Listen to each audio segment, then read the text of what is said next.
Alright guys, so in the context of building a tool to solve an expression that had wonderful physical significance, we have strayed away from the path a little bit and we have learned few things about a series. Now, when we want to solve an expression, the wonderful starting point for solving such an expression here that has a good physical significance and good physical relevance is that we try to understand what is going to be the form of the solution. So when you have an expression like this, the form of the solution is going to be like this. And when we make an assumption that this form is continuous, then we end up expressing this solution in the form of the series.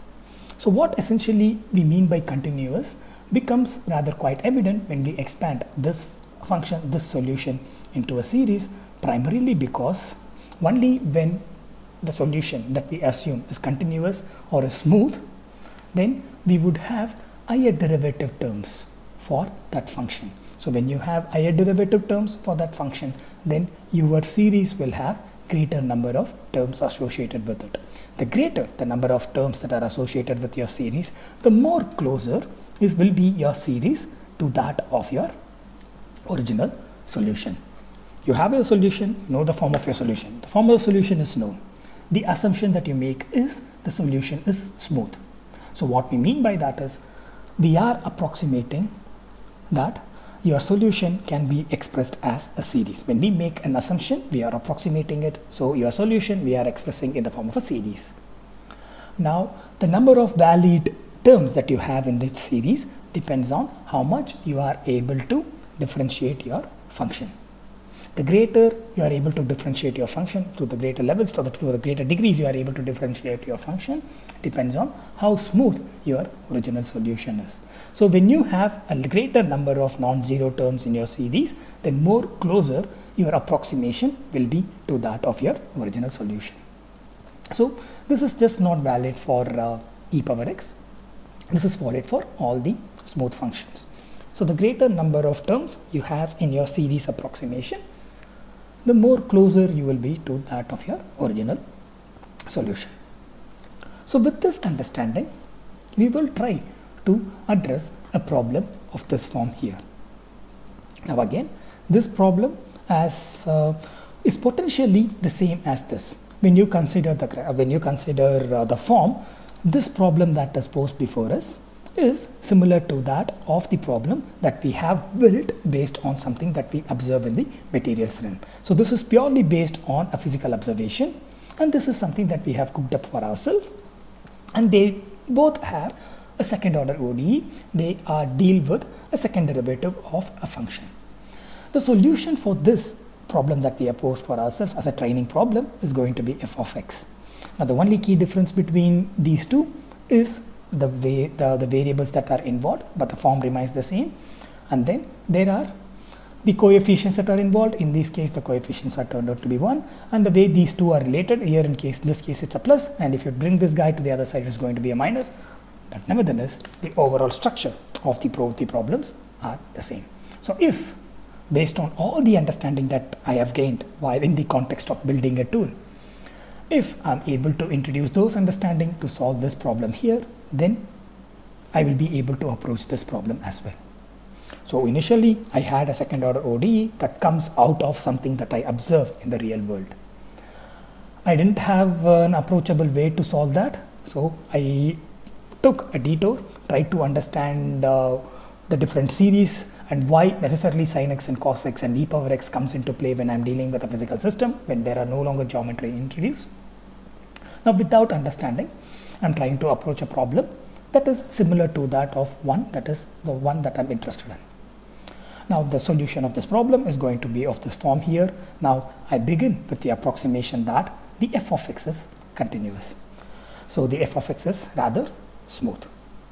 Now again, when my f of x is smooth, then it is possible for me to write my f of x in the form of my power series, and this is something that we have seen in the previous discussions as well. So once I make that assumption, the f of x is smooth, I'm able to expand it in the form of power series. The only key difference is I'm replacing. So ideally, after this x power 4 term, there needs to be some dot dot dot dot, that I'm replacing it with this O here. Guys, pardon me, there is no 6, it's just x power 4, it's an error. So I'm replacing this dot dot dot with a term or with a notation O x power 5. What it means is all the terms beyond x power 4, that is the term that is associated with x power 5, x power 6, x power 7 and so on and so forth, all these terms are encompassed in this one representation here. So whenever you find such a notation, what it essentially does is it includes all the higher order terms. So 5 and above, when you have x power 5 and all the above terms are included in this representation here. So I have a power series expansion of my solution to this statement here. So this is my problem statement. This is an equation that I would like to solve. The solution is f of x. I assume the solution is continuous and it's smooth, and I'm able to represent it in this form here. And the only new thing is I'm introducing a notation to capture this dot dot dot, that is to show its series is continuous. I'm introducing a notation that is based on O. Now I take the first derivative of my solution f of x and I end up having an expression like this. This comes from my approximation that the solution is smooth. That allows me to write it in the form of a power series, just the power series expansion. Now I'm taking the first derivative of my power series. This is my solution expanded as a power series. I'm taking the first derivative of my power series. This renders me this expression here, wherein because there is no x associated with a naught, this disappears, and now the first derivative will give me a1 from this term, 2a2x from this term, 3a3x square from this term, and so on and so forth. I have f of x and take the first derivative of it now. Now I also take the second derivative of my function f of x, the solution f of x. If I take the second derivative of it, this term a1 vanishes off, then my from this term, when I take the derivative of it, I end up with 2a2. This term gives me 6a3. This term gives me 12a4, and so on and so forth. I have my f of x, which is supposed to be the solution. I assume it to be rather a smooth one. From that, I take the first derivative of my solution and the second derivative of my solution. Now, my solutions should rather satisfy my original statement. These solutions should rather satisfy my original statement. So if I assume my f of x to be my solution, my continuous, smooth, continuous solution, it should satisfy my original problem statement. So it means the second derivative of it should be equal to minus f of x. So this means these two expressions should be equal.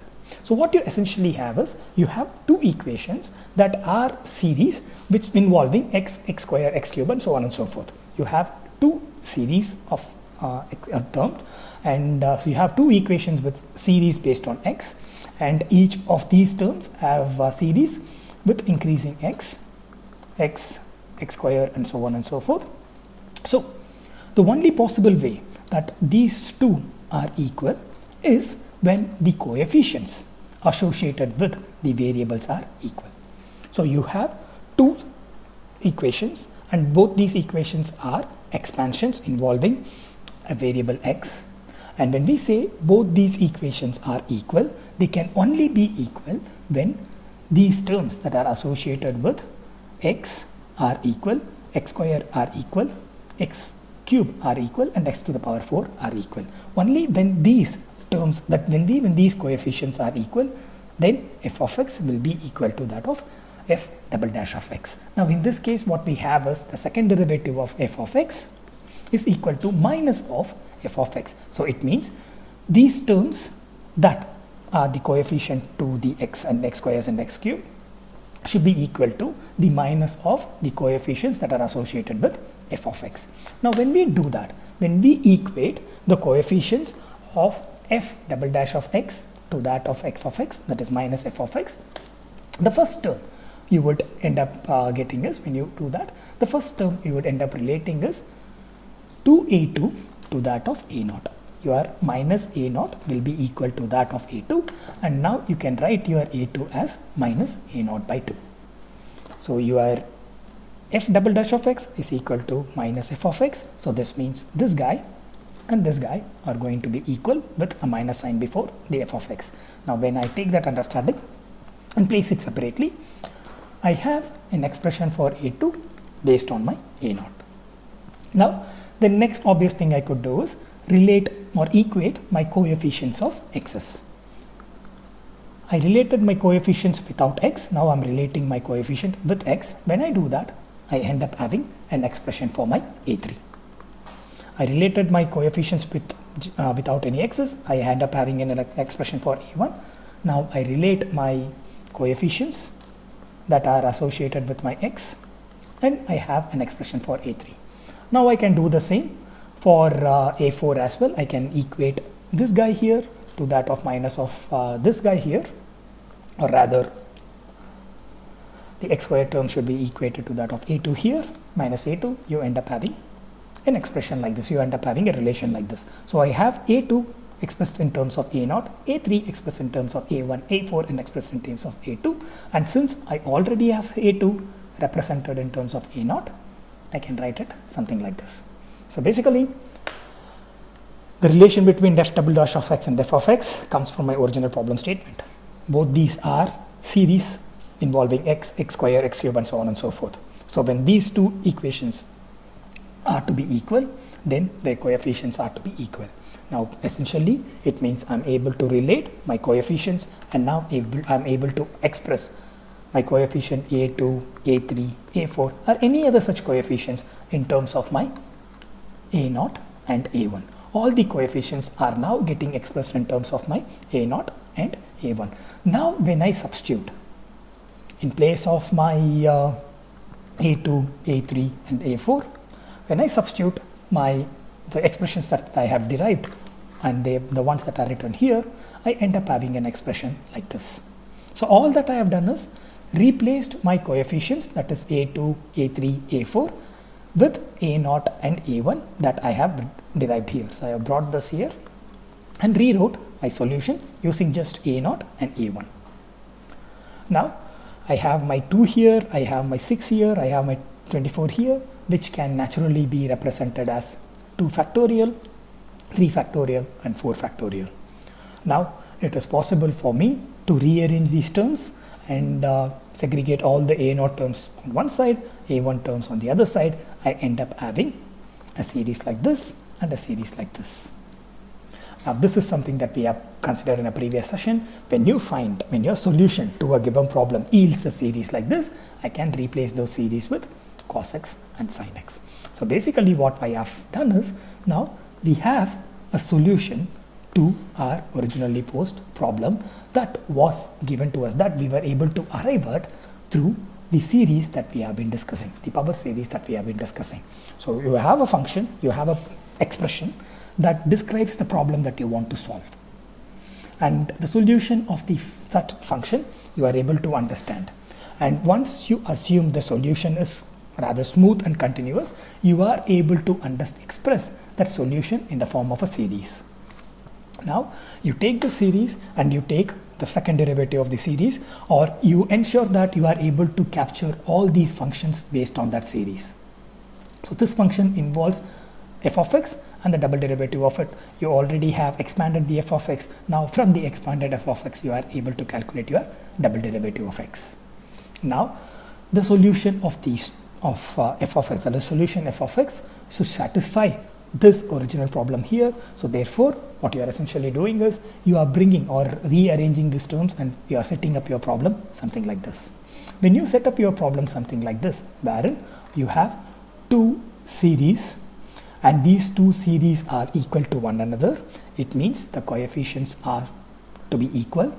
And when you make that, or when you infer that from your problem statement, then it becomes possible for you to describe your coefficients. Now you take that coefficient and you feed it back in to your solution, that is f of x. You end up having an expression like this, wherein you can introduce your cos x and sin x. So basically, using your understanding of your power series and rearranging or rephrasing the problem in such a way that you are able to come up with an expression for your coefficient, you are able to express your solution using cos x and sin x. So this solution you have is now able to solve your overall problem statement that is described in this case here. So now, even though we have rather a solution, some sort of an elegant looking solution for our original problem, there are still some parameters that are unknown to us. Most importantly, even though we were able to get rid of all the coefficients, there still remain two coefficients. Those are a0 and a1. Now, even though this appears to be a purely mathematical expression, a purely mathematically posed problem, and we are arrived at a solution for it, it is vital to note that when we frame a problem in the physical world, and all the terms that we introduced for a given problem in the physical world needs to have a significance. Now, correspondingly, it is also rather important for us to come up with the significance, or to understand what role does a0 and a1 play here. Now, when you consider a0, one way of arriving at an expression for a0 or describing a0 is when you substitute Rx as 0, either in this original expanded version of your solution or in the solution that you have arrived at. Then you would be able to come up with an expression for a0 which will be equal to f of x 0, which is nothing but what we refer to as the initial condition. So for f of x, when we substitute x 0, you end up having an initial condition that will be your a0. Quite straightforward. So we call that as an initial condition with respect to x. Then what will be a1? Now the way to arrive at a1 is, you can consider the first derivative of our f of x. Instead of just considering f of x, you consider the first derivative of f of x and then substitute for the first derivative x equal to 0. Then you end up having a1 equal to that of the first derivative of your function. So you take this first derivative of the function and you substitute x equal to 0. All these terms, they vanish off. All these terms, they vanish off and turn to 0. And f dash of x with respect to 0 will be your a1. So this is nothing but your initial condition with respect to f dash of x. Now, okay, f of x is something that we are familiar with. This is going to be a solution. So that is my initial condition with f of x is fine. What physical meaning can I have when I consider the initial condition with respect to f dash of x? Now imagine that is something that we want to understand, like a0 is something, an initial condition with reference to f of x, which we know is our solution. But we don't have any physical significance to f dash of x, the first derivative of x. We have not considered it so far. Now only place we are considering it is to give meaning to our a1. Unfortunately, it's not life, so everything in this derivation has to have a meaning. So we are bringing in our f dash of x and trying to introduce a significance to it. Now, what meaning could there be for the first derivative of f of x? Now this can very well be understood if you replace the f of x notion with that of x of t, where x indicates the position. Now, since we want to give meaning to a1, we will go back to our real life situation or real life instance. So we are replacing our f of x with x of t. Now, when my x of t is equal to 0, which gives me my a0, this is nothing but my initial position of my atom. So x of t, it talks about the position of my atom, and x t 0, it means my initial position of the atom. So a0 is nothing but the initial position of my atom. Now, when I talk about f dash of x, it is equivalent to that of having x dash of t. So x dash of t is nothing but the change in the position with respect to my time. So this is nothing but my velocity, and the change in my position with respect to time, and my time is equal to 0. It means what is my velocity of the atom at time equal to 0. That will give me my a1. So that gives me meaning to my a1. I have a problem statement. I solve the problem statement using the Taylor series expansion, and I get an elegant solution. The only missing piece of the puzzle is rather there are coefficients for which I don't know what is the meaning. So then I have to come up with a meaning for it. So the first coefficient is rather straightforward. I substitute my x equal to 0, I get a meaning for the first coefficient. But the second coefficient still remains at large. The way I do it is I introduce the first derivative of my solution, then I'm able to get an expression for my second coefficient. Now, even though I'm able to get an expression for it, I need to have a meaning to it. Now, when I take this problem statement, apply it to my actual real life physical situation, I find that my f of x is 0 is nothing but the original position of my atom. And my f dash of x is 0, it's nothing but my velocity of my atom at time t equal to 0. So now we have used the tool that we have learned to solve a second order ODE, and not only that, this has allowed us to come up with an elegant solution that gives us both cos x and sin x. And in addition to that, we are now able to make sense of the parameters that are involved in the solutions. So I hope you are able to appreciate how the tools that the different series that we have understood or that we have tried to look into have helped us to solve this expression here. Even though this might look a bit complicated or a bit tedious, one good thing about this solution is it is rather approachable. So what essentially we will be trying to do is we will try to take the same approach to solve the original problem that we pose. So we have our original problem based on the real life situation. Now we will take the same approach in the subsequent session. We will take the same approach to solve our original problem. So this problem, the entirety of the solution, the approach that we have taken lies on few key aspects. One is you know, or you try to understand, you try to extract the form of your solution, expand the solution assuming it to be continuous and smooth. You take the derivative of it and then you equate the derivative based on your original problem statement.